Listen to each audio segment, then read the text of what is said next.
family that went camping, but never came home. Family trips are supposed to leave behind memories. The smell of marshmallows roasting over a fire. The sound of children laughing as they chase fireflies.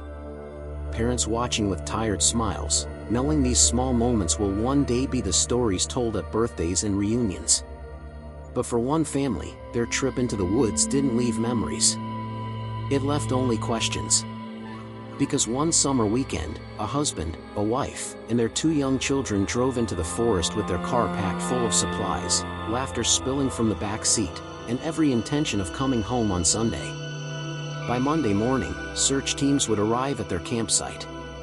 The car was still there. Their cooler still packed. Their tent still zipped. But the family was gone. No footprints. No signs of a struggle. No goodbye. Just a single tent standing in the clearing, like a gravestone marking where 4 lives had suddenly been cut away. And the most chilling part? Investigators would discover something inside that tent that made the disappearance not just strange, but heartbreaking. Before we get into it, if mysterious disappearances and chilling true crime stories grip you the way they grip me, make sure to subscribe and turn on notifications so you never miss the stories I bring each week.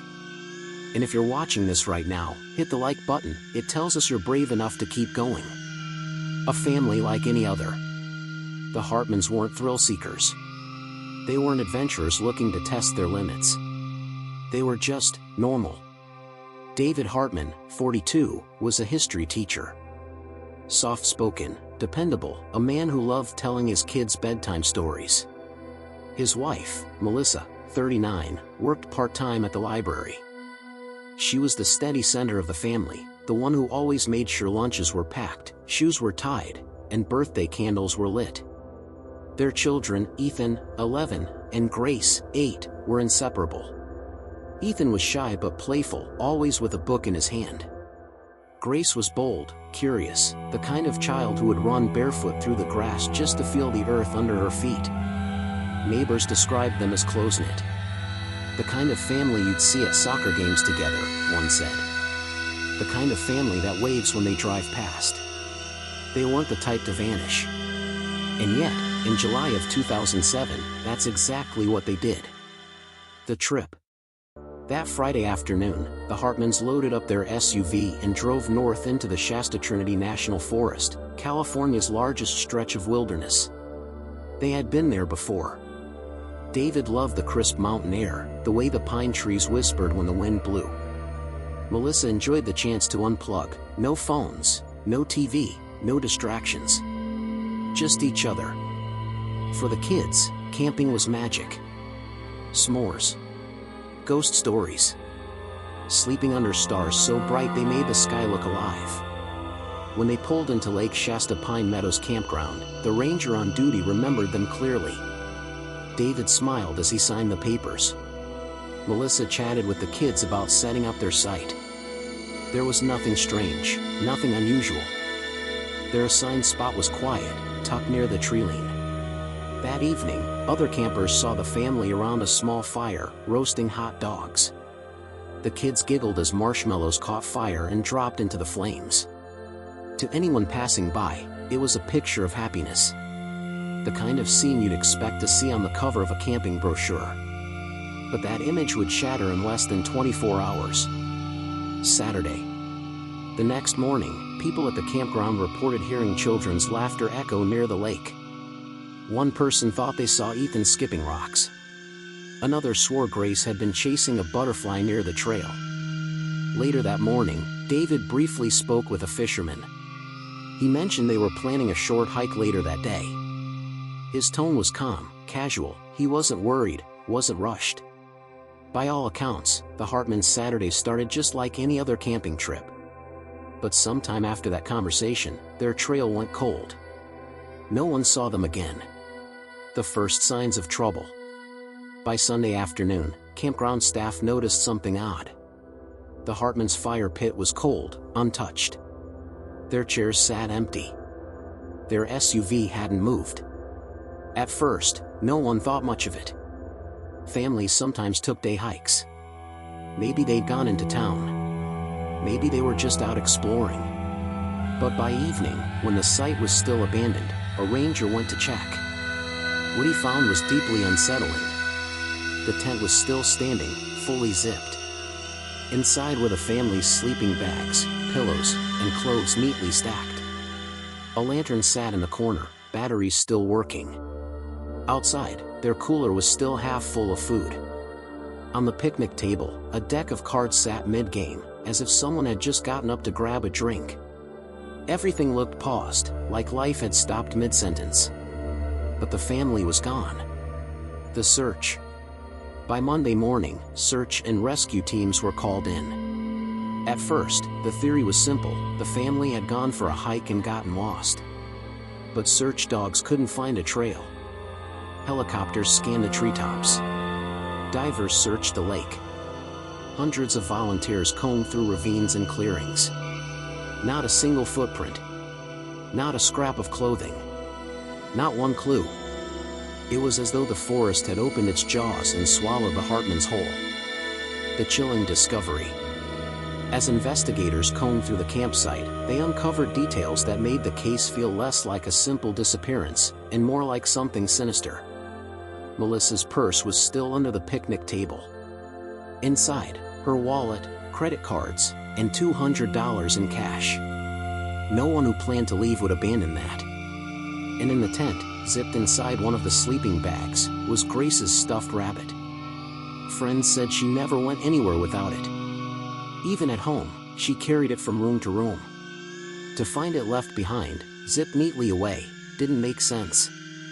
Whatever had pulled the Hartmans away from that campsite, it happened fast. The emotional hook. Imagine it. You pack your family up for a weekend getaway. You laugh. You roast marshmallows. You fall asleep with your children safe beside you. And then, in the blink of an eye, they're gone. That's the terror of the Hartman case. It wasn't just a disappearance. It was a vanishing act that left behind the pieces of a life, but none of the people who lived it. And the theories investigators explored in the days after, they only made the mystery darker. Before we dive into them, if you're hooked so far, hit that subscribe button and drop a comment. Do you think the Hartmans got lost, or did someone make sure they were never found? Because we'll explore the disturbing possibilities, including a secret in the forest, a stranger's chilling confession, and a clue that would surface years later, suggesting this family didn't just disappear, they stumbled into something far more sinister. The theories that haunt the Hartman case. The forest was combed for days. Hundreds of searchers. Helicopters. Dogs. Divers. Every ravine, every trail, every shadow.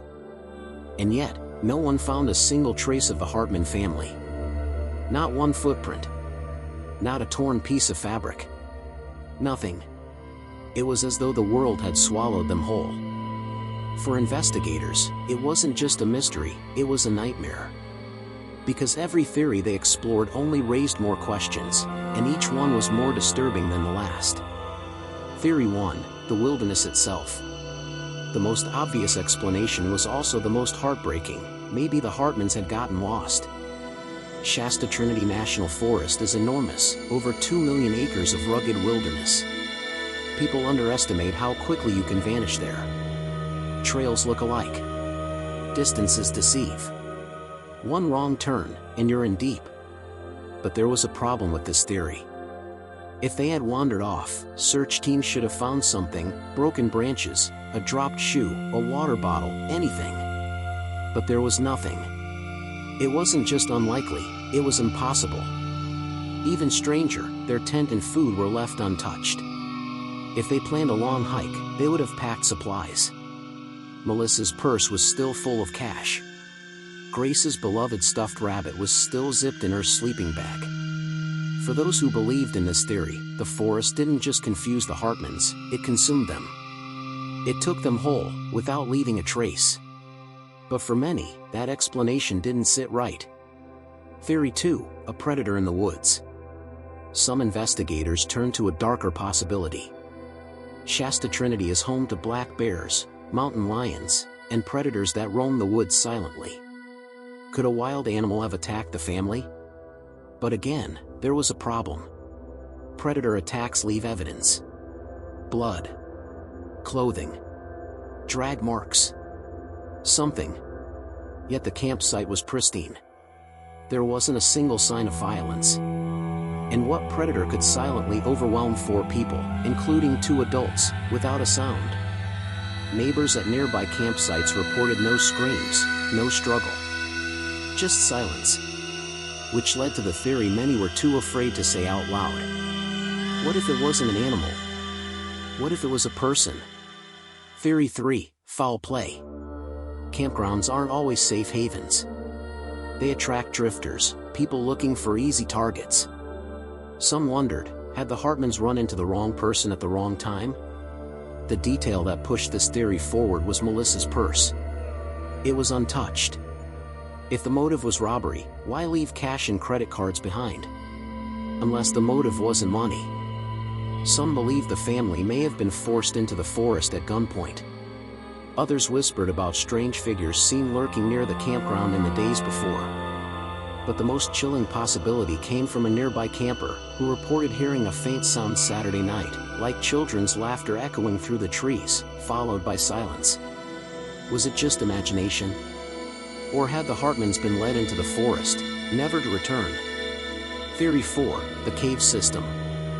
Years later, a retired ranger added another layer to the mystery. He claimed that beneath parts of Shasta Trinity are old, unmapped caves and mine shafts, places that can swallow people forever. If the Hartmans had stumbled across one during their hike, a single misstep could have sent them plummeting into darkness. That would explain why search teams found nothing. The forest floor might hide holes deep enough to bury evidence forever. But again, why would all 4 have fallen? Why was there no sign of a struggle, no dropped items along the way? Unless they hadn't just stumbled in. Unless someone had led them there. Theory 5, something stranger. Shasta has a reputation. Locals whisper about it being one of America's mystery mountains. People vanish there at rates that defy explanation. UFO sightings. Strange lights. Stories of beings in the forest. Most investigators dismissed these as folklore. But some couldn't ignore the statistics. Shasta has one of the highest missing person rates in the national park system. For those who believe in something otherworldly, the Hartmans weren't lost or taken. They were chosen. The human cost. What makes this case so haunting isn't just the lack of answers, it's the picture it leaves behind. A deck of cards, mid-game. A stuffed rabbit, zipped inside a sleeping bag. A tent, standing silently in the woods, waiting for a family that would never return. Every theory, whether wilderness accident, predator attack, foul play, or something stranger, comes back to the same chilling truth: 4 lives vanished in an instant, and not even the forest gave up their story. For Melissa's parents, who drove up to the campsite days later, the sight of that tent broke them. It felt, her mother said, like the family had just stepped away for a moment, but they never came back. The legacy of the Hartman case. To this day, the Hartman disappearance remains unsolved. No remains. No confirmed sightings. Just a family frozen in time, remembered by a tent and a few belongings, haunting the edges of a forest that has swallowed countless others. The case stands as a reminder: sometimes the scariest stories aren't the ones with monsters. Sometimes, the scariest stories are the ones with no ending at all. Imagine packing your bags for a weekend getaway. You kiss your kids goodnight under the stars, and when morning comes, the world finds your campsite exactly as you left it, except for you. That's the horror of the Hartman case.